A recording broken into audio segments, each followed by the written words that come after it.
Hello everyone. In today's session, we're going to cover IAS 21, the effects of changes in foreign currency.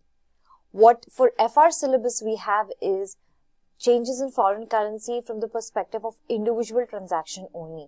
Okay.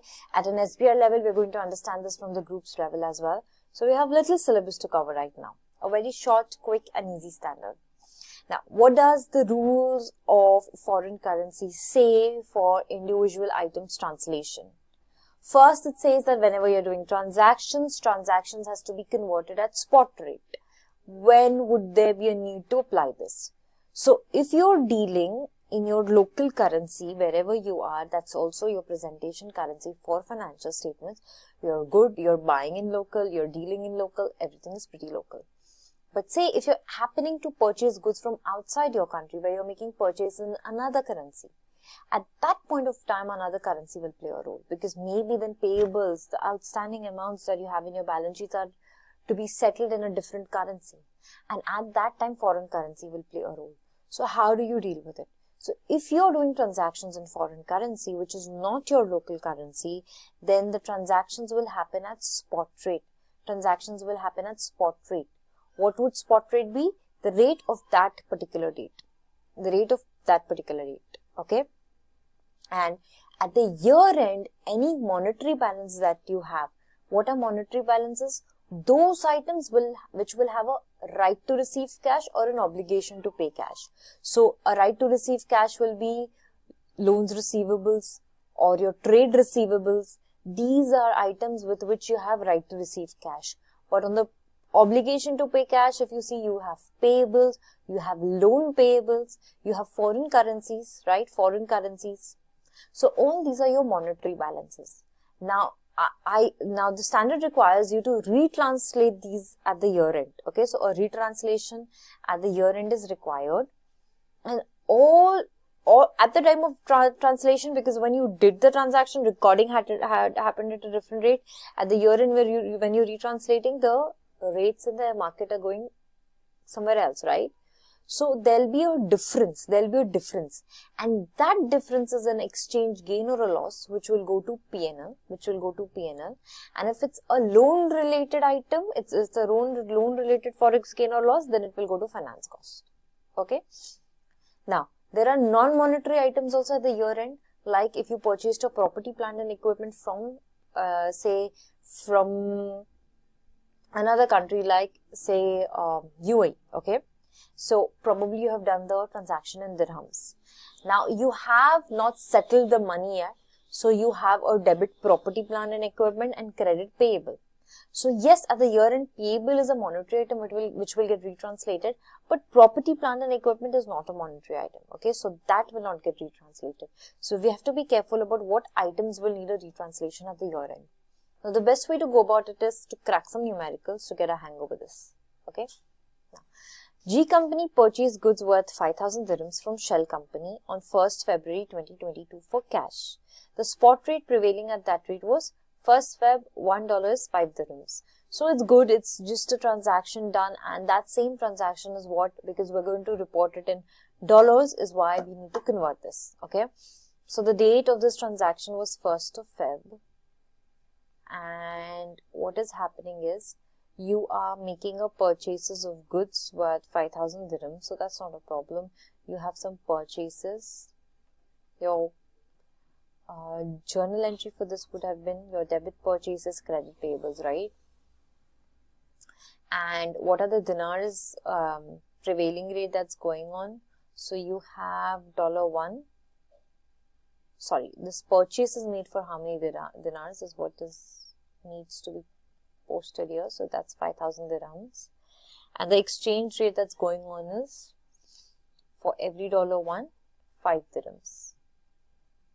So what we'll have to do is, we'll have to do a division, 5,000 dirhams by 5,000 AED. That's going to give us $1,000. So this transaction would have been recorded at $1,000 in the book. So debit purchases, but by the way, this is not payable, sorry, this is for cash. So debit purchases, and how much cash we are spending? We are spending $1,000 as cash. Okay, so this is one transaction. Now, let's read another transaction. G company purchased goods worth 5,000 dirhams from Shell company on 1st Feb 2022 on credit. So things are changing here. Earlier it was cash and now it's credit. Okay. The company has a year-end 31st March. The spot rates prevailing were 1st Feb, $1 is 5 dirhams and 31st March, $1 is 6 dirhams. Alright, not a problem. So right now at this point, when I'm doing the transaction, I am going to record a debit purchases and credit payables, and it is credit payables that will require a retranslation at the year end. So what I'll record over here is my 1st Feb. How much were my payables? Okay, so payables originally must have been recorded for 5,000 dirhams. And exchange rate that was going on was $1 was 5 AED. So this is giving me $1,000, just like your previous one.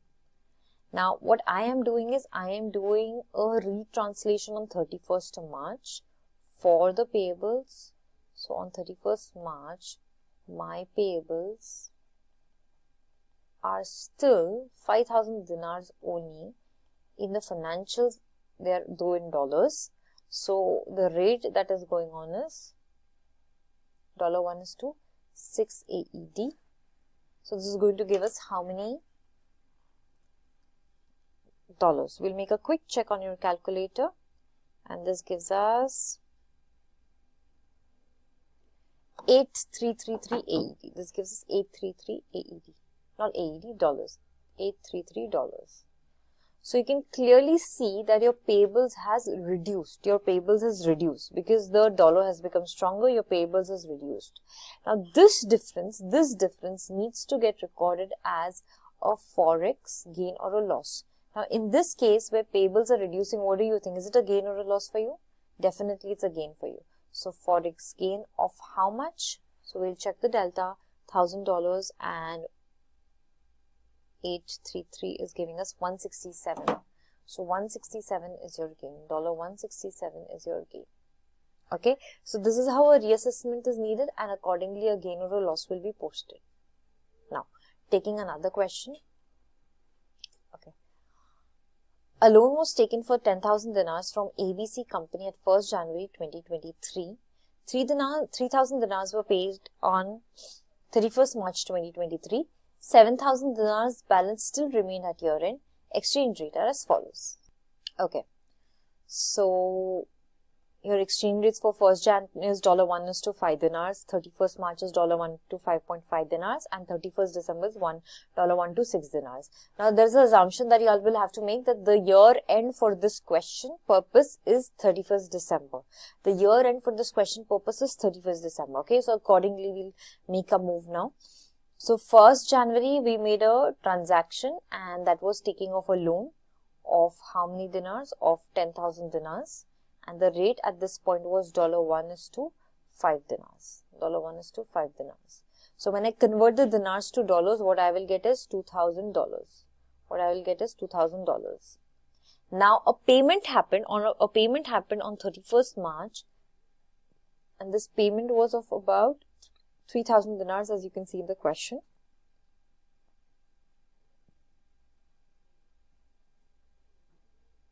Okay. So at this point of time, the exchange rate was $1 is to 5.5 dinars. Now you make a check as when you try to translate the 3,000 dinars into dollars basis the 5.5 rate. How much dollars are we getting? We're getting a $545. $545. Okay. Now the year end, how much is remaining? At the year end, how much is remaining at 31st December? So balance of loan that remains is 7,000 dinars. Now at the year end, this 7,000 will require a retranslation. So how much is 7,000 dinars going to get retranslated to? We'll have to use the closing rate, which is $1 is 6 dinars. So when I use the closing rate on 7,000 dinars, what I have is $1167. Okay, you round it off, you will have $1167, 1,167. Now what I'll try to do is I'll try to match the 2,005 less 545 with 1,167. Are they matching? Well, they won't because we've been using different rates, so clearly they shouldn't. Okay, so what I have is 1,455. What I have over here is 1,455. So 1,455 we'll take a subtotal here, okay? So 1455. Now 1455 has dropped and become 1167. For me, this loan that I have taken is also a liability. It's a payable. So if this payable is dropping, again, you all will have to think, what is it for you? Is it a Forex gain or a loss? So it's a gain for us. Rightly thought, if you all have thought of gain, rightly thought, it's a gain for us. So how much is this drop? You all will make a quick check of how much this drop is. 1455 less 1167. And that's a drop of $288. So that for me becomes a Forex gain. That for me becomes a Forex gain. Okay. The $288. And this is loan related. So in your P&L, this can go to your finance income. Okay. This can go to your finance income because it's loan related. So yeah, this is it. This is how you would crack your Forex related questions. This is how you would crack your Forex related question. A lot on the easy side. Very scoring if tested as MCQ. And mostly you can see them getting tested as MCQs or in your section B. But I don't see a lot of scope of it getting tested in section C, either in consolidation or single entity. No scope as such. But anyway, as a surprise element, anything can come up. So yes, as a surprise element, if your base is clear for Forex, then definitely over there also you'll be able to apply this. Okay, that's it.